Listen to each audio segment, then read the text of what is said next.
माथिरे। बाबु अहिले खास कहाँबाट आउनुभयो? म अहिले कुलेश्वरबाट घर सुरु गर्छु। चौतारा पिपलडाँडा छ किन ए हजुर हजुर। हजुरको डेट अफ बर्थ अनुसार हजुरको टीबाट नाम आउँछ। टी टटाको टी, यसलाई सिंह राशि भनिन्छ। हजुरको रङ रातो हो, दिशा पूर्व हो, देवता सूर्य हुनुहुन्छ। ओम श्रीयाय नमः। ग्रहको राजा नै सूर्य हुनुहुन्छ। फेरि तपाईँको स्वामी पनि सूर्य भएको हुनाले हजुरको यो ग्रहलाई बलवान ग्रह मानिन्छ, राम्रो ग्रह। तर यो ग्रह अनुसार तपाईँको क्वालिटी एजुकेसन भएको देखिए। तपाईँको लाइफ लाइन राम्रो छ, पूर्ण दीर्घायु। यो सूर्य रेखा कमजोर छ र विद्या रेखामा पनि क्रसिङ पोइन्ट छ। यसले तपाईँको एसएलसी चाहिँ गुड सेकेन्ड डिभिजनमा एसएलसी गराउने ग्रह थियो कि थर्ड डिभिजन भयो? पक्का 101। ल नम्बर 1। नम्बर 2, तपाईँको यो ग्रह अनुसार कुण्डली बनाएर हिसाब गर्दा आमा बुवामा एउटाको मृत्यु हुने ग्रह थियो, घुम्टो पर्ने ग्रह थियो। तपाईँको मातृवर्गलाई नाश गर्ने भन्छ। आमा बित्नुभयो, 15 वर्ष भयो, 20-22 भयो। त्यही त तपाईँ सानै हुँदा आमालाई गुमाउने ग्रह थियो।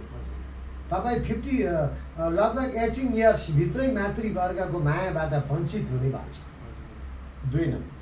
3 नम्बर, तपाईँ पढाइ त ब्याचलर क्लियर गर्नुपर्ने, तर 12 पास गरेर ब्रेकअप गर्छ। बिहा चाहिँ 25-31मा बिहाको ग्रह थियो, बिहा भयो। 2 देखि 3 सन्तान अरू सबै ग्रह राम्रो।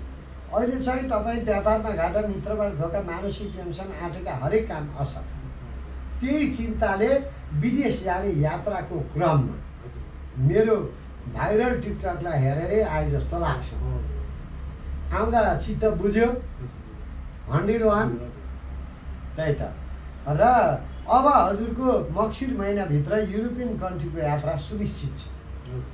अहिलेसम्म त काममा अवरोध, व्यापारमा घाटा, जागिरमा खटपट, मनमा अशान्ति, धेरै पीडा बोध गरेर मेरा आउनुभएको थियो। अब असाढ 27 गतेबाट तपाईँका सुखका दिन सुरु भए।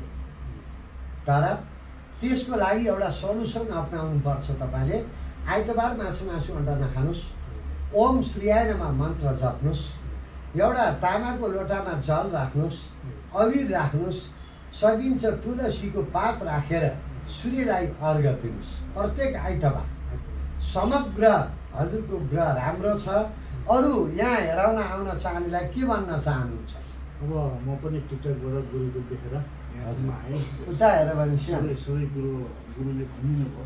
हजुर खुसी लाग्यो। हजुरहरू पनि हजुर सामाजिक सञ्जालतिर गुरुलाई देख्नु भएको छ भने नम्बर राखिदिनु भएको छ। हजुरलाई पनि हजुर केही सल्लाह सुझाव दिएर हामीलाई राम्रो मार्ग बाटो देखाइदिनु। हजुरको खास बोलाउने शुभ नाम? नमराज। नवराज। नमराज के छ? मगर। ए मगर। हजुर धन्यवाद नवराजजीलाई। ज्योतिष हरिहर खरेल, काठमाडौँ, कोटेश्वर, जडीबुटी, नरफाट, भगवान कृपा मार्ग, ब्रेन आर्ट स्कुल नजिकै भिरगु ज्योतिष तथा हस्तरेखा परामर्श केन्द्रमा यहाँलाई स्वागत छ। मेरो मोबाइल नम्बर 9851090545 9767 97 67 34 38मा कल गरेर आउन सक्ने कुरा जानकारी गराउँदै हाम्रो प्रिय भाइ आज कहाँबाट खोज्दै आउनुभयो? कति दिनमा पालो आयो? लगभग 2-3 महिना भयो। गुरुलाई फोन गरेँ 3 महिना पालो। आज चाहिँ म हजुरको खबरै नदिएँ। जबरजस्ती आएको, नभए त पालो नपाउनु।